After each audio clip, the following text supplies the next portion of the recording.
preso un bambino, mi sono infilato in acqua vestito perché pensavo che era vivo, no? Vincenzo Luciano is telling us he raced to the beach from his house, which is nearby, jumped into the water with his clothes on, and pulled out a little boy.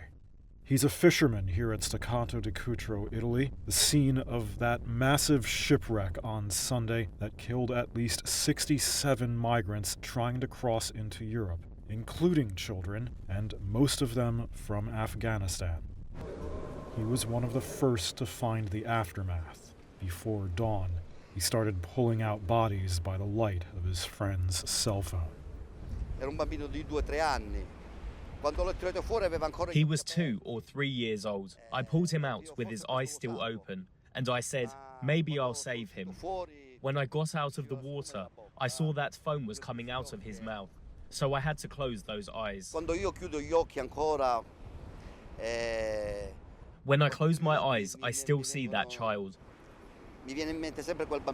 I always think that if I had been there 1 minute, or 20 seconds earlier, perhaps I could have saved him. I feel guilty.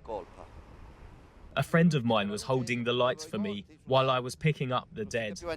We couldn't understand anything. There were people screaming. Mothers wanted to know if they were their children. They were pulling us, shouting, and I wasn't ready for this.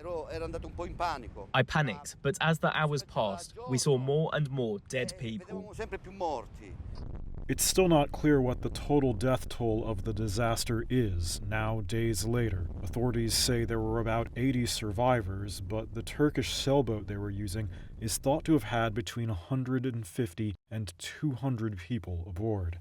Meanwhile, questions persist over the circumstances of the disaster, how authorities reacted to it, and it's brought renewed attention to illegal immigration in Italy and Europe as a whole.